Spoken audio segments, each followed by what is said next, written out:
2024 লোকসভা নির্বাচনে এবার মুর্শিদাবাদ লোকসভা কেন্দ্রটি কোন দল এককভাবে এগিয়ে থাকবে? বামেদের কিন্তু লাল ঝান্ডার দাপট একেবারে স্পষ্ট। 2019 লোকসভা নির্বাচনে নিরিখে যদি আমরা দেখি বা এই মোট ভোটদাতা সংখ্যা হচ্ছে 15,12,098টি। এবার বিশেষ করে যে রাজনৈতিক মহলে যে সব জল্পনা কল্পনার অবসান ঘটিয়ে মুর্শিদাবাদ লোকসভা কেন্দ্রটি কিন্তু একেবারে হাড্ডাহাড্ডি লড়াই হতে পারে, অর্থাৎ আমরা ধরে নিচ্ছি যে বাম জোট এই কেন্দ্রটি থেকে এগিয়ে থাকার সম্ভাবনা বেশি।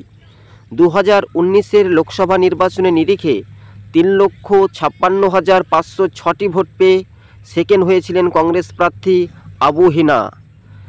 অন্যদিকে সিপিআইএম প্রার্থী বদরুজ্জা খান তিনি ভোট পেয়েছিলেন 2,176,000 কাছাকাছি। অন্যদিকে সরাসরি কিন্তু বিজেপি ভোট পেয়েছিল 2,50,982 এবং অন্যান্যদের ঝুলিতে কিন্তু গিয়েছিল অর্থাৎ 11,000-এর মতো। এবং শাসক দল তৃণমূল ভোট পেয়েছিল 6,38,992-এর মতো কাছাকাছি। এমনটাই সূত্রের খবর ধরে যে আমরা 2024 লোকসভা নির্বাচন এই কেন্দ্রটি থেকে দ্বিতীয়বার কোনো দল বা কোনো রাজনৈতিক দল একটানা 10 বছর ক্ষমতা থাকতে পারে না, অর্থাৎ 5 বছর পর পর একটা ক্ষমতা চেঞ্জ হয়। মুর্শিদাবাদ লোকসভা কেন্দ্র এই কেন্দ্রটি বামেদের দখলে যাওয়ার একটা সম্ভাবনা বেশি রয়েছে। সেখানে কিন্তু তীরমুখী লড়াই হতে পারে, একেবারে বাম বনাম কংগ্রেসের মধ্যে লড়াই। আমরা ধরে নিচ্ছি এই কেন্দ্রটি থেকে কিন্তু জোট হচ্ছে না। মুর্শিদাবাদের 3 কেন্দ্রেই বাম কংগ্রেসের সঙ্গে জোট হচ্ছে না, একলা চলো ডাক দেওয়ার একটা সম্ভাবনা বেশি। তাহলে এই 7টি বিধানসভা নির্বাচনের নিরিখে কোন কোন জেলা বা কোন কোন রাজনীতি দক্ষতা বেশি? ভগবানগোলা, রানীনগর, মুর্শিদাবাদ, সরাসরি এইদিকে চলে যাব করিমপুর বিধানসভা, তারপরে আপনার ডোমকল বিধানসভা। এই সব বিধানসভাগুলিতে কিন্তু বামেদের কিন্তু দাপটটা ছিল।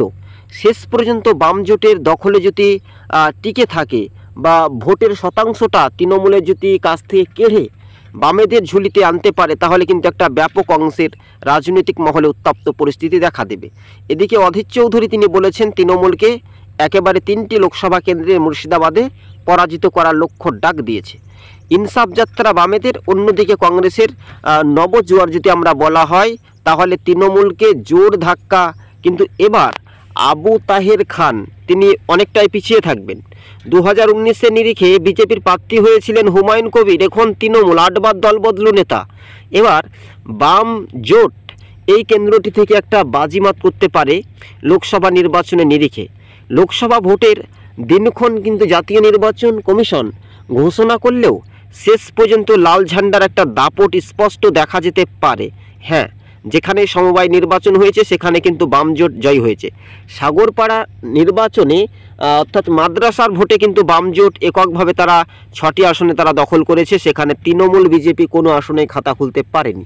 অর্থাৎ সেই মোতাবেক অনুসারে যদি ভোটটা হয় বা মানুষ ভোট দিতে পারে, তাহলে তো একটা পরিবর্তন ঘটবে। স্বাভাবিকভাবে মুর্শিদাবাদের যে মানচিত্র রূপরেখা সেটা কিন্তু ধারে কাছাকাছিতে কিন্তু পৌঁছাতে পারবে না বিজেপি তৃণমূল, এমনটাই প্রতিক্রিয়া জানিয়েছেন অধীর রঞ্জন চৌধুরী। হ্যাঁ, বাস্তবে এই রূপরেখাগুলো আগামী দিন দ্রুত গতিবেগে যাওয়ার একটা সম্ভাবনা বেশি থাকার একটা কঠিন রাজনৈতিক মহলে একটা চ্যালেঞ্জের মুখোমুখি পড়তে হয়। হ্যাঁ, এবার রাজনৈতিক মহলে সব জল্পনা কল্পনার অবসান ঘটিয়ে বাস্তবে যে 2024 যে লোকসভা ভোট সেটা কিন্তু জোর টক্করে হাড্ডাহাড্ডি লড়াই হতে পারে। মুর্শিদাবাদের 3 কেন্দ্রে জঙ্গিপুর, বহরমপুর, লালবাগ, অর্থাৎ মুর্শিদাবাদ, লালবাগকেই মুর্শিদাবাদ লোকসভা কেন্দ্র বলছে, আপনাদেরকে আমরা সহজ ভাষায় বলতে পারি। মুর্শিদাবাদে কিন্তু জোর টক্কর লড়াই। এদিকে অধীর রঞ্জন চৌধুরী রাহুল গান্ধীকে এনে ভারত জোড়ো যাত্রার কর্মসূচি করেছিলেন। বেশ কয়েকদিন দশক ঘুরে মুর্শিদাবাদে এবং বামেরাও কিন্তু যোগ দিয়েছিলেন। এই সমাবেশ থেকে দেখা যাচ্ছে মুর্শিদাবাদের 3টি লোকসভা কেন্দ্রটি শাসক দল তৃণমূলের হাতছাড়া হতে পারে, এগিয়ে থাকতে পারে বাম জোট। এদিকে বহরমপুরের সাংসদ অধীর চৌধুরীর বিরুদ্ধে প্রার্থী দাঁড়াতে চাইছে না কোনো তৃণমূলের হেভিওয়েট নেতা নেতৃত্ব, বাহির থেকে প্রার্থী করাতে পারে কিংবা কুড়া বুড়া প্রার্থী দিতে পারার একটা সম্ভাবনা বেশি। তো এবার বহরমপুর লোকসভা কেন্দ্রটি থেকে বামেরা প্রার্থী দিচ্ছে না, অর্থাৎ জঙ্গিপুর লালবাগে প্রার্থী দেওয়ার সম্ভাবনা বেশি। অর্থাৎ বাম জোটের কপালে কটি আসন ধরে রাখার একটা রণকৌশল, কিন্তু শেষ পর্যন্ত বামেদের বাজি দেখাতে পারে মুর্শিদাবাদ লোকসভা কেন্দ্রটি থেকে। এবার একটা দিনক্ষণ ঘোষণা, কেউ বা বলছে বামেদের ভোট কংগ্রেসে যাচ্ছে না, কেউ বলছে কংগ্রেসের ভোট বামে যাচ্ছে না। অর্থাৎ এই যে একটা মানসিকতা দুর্বল পরিস্থিতি হচ্ছে, সেক্ষেত্রে কিন্তু এই দুর্বলতা মানুষের কাছে গ্রহণযোগ্যতা যেভাবে করানো হয় সেটা একটা ভুল ধারণা। অর্থাৎ বাম কংগ্রেস কর্মী সমর্থকদের কাছে ভিড়াতে না দেওয়ার জন্য মানুষ কিভাবে ভোট দেবে? সেখানে বাম এবং কংগ্রেসের বুথ স্তরে দেখা যাচ্ছে তাদের কিন্তু বুথ স্তরের বুথ কমিটি নেই, তাহলে ভোটটা কি করে হয়? অনেক সময় টাকার বিনিময়ে সে বিরোধী দলের পোলিং এজেন্টকে টাকার বিনিময়ে তুলে নেওয়া হয়।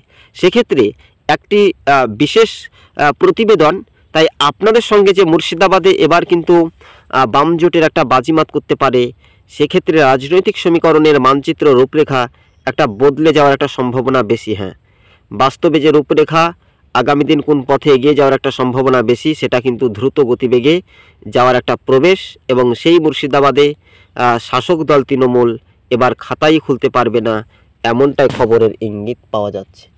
মুর্শিদাবাদের সবচেয়ে গুরুত্বপূর্ণ বিড়ি শ্রমিকদের ওপর কিন্তু নির্ভরশীল করে, কিন্তু তৃণমূল নেত্রী যেভাবে উস্কানিমূলক প্রতিক্রিয়া দিয়েছেন রাহুল গান্ধীর অর্থাৎ যাত্রায়, তিনি বলেছেন রাহুল গান্ধী কিছু জানেন না, কিছু কাজ জানেন না, কিন্তু এই যে সমীকরণ এবং দিল্লি কংগ্রেস হাইকমান্ড পরিষ্কারভাবে বলে দিয়েছে যে তৃণমূলের সঙ্গে জোট নয়। অধীর চৌধুরীর মোতাবেক অনুসারে বাংলাতে কার সঙ্গে জোট হবে, এটাই এখন দিনক্ষণ ঘোষণার পক্ষপাতী হিসেবে থাকা একটা জরুরি। রাজনৈতিক সমীকরণের মানচিত্র রূপরেখাগুলো আগামী দিন একেবারে জরুরি আওয়াজ বা বইতে শুরু করে, কিন্তু রাজনৈতিক সমীকরণের মানচিত্র দ্রুত গতিবেগে একটা যাওয়ার সম্ভাবনা বেশি থাকার একটা কাজকর্ম। এবার নরেন্দ্র মোদী যেভাবে তারা 2019 লোকসভা নিরিখে ভোটের শতাংশ একেবারে বাড়তি যা পেয়েছিল তার দ্বিগুণ কিন্তু কমতে পারে, এমনটাই প্রতিক্রিয়া দিয়েছেন অধীর চৌধুরী। অন্যদিকে কংগ্রেস সাংসদ রাহুল গান্ধী তিনি জানিয়েছেন যে এই রাজ্যে বিজেপিকে আশ্রয় দিয়েছে তৃণমূল নেত্রী, কিন্তু কংগ্রেস সরাসরি কিন্তু কোনো রাজনৈতিক দলকে ব্যক্তিগতভাবে আক্রমণ করে না, কিন্তু তৃণমূল নেত্রী ক্ষিপ্ত হয়ে রাহুল গান্ধীদের বিরুদ্ধে কড়া সমালোচনা করেছেন, তাতে নিন্দার ঝড় উঠেছে। লোকসভা ভোটে এবার মুর্শিদাবাদে চরম হাড্ডাহাড্ডি লড়াই, শেষ পর্যন্ত বিজেপি কতটা টিকে থাকে বাংলার বুকে, এটাই এখন দেখার বিষয়। তবে সংখ্যালঘু জেলাতে সেই রকম দাপট দেখাতে পারবে না বিজেপি তৃণমূল, ফের বাম জোট কংগ্রেসের ওপরে কিন্তু একটা ভরসা রাখতে পারে বাম জোটের ওপর, এমনটাই খবরের আপডেট।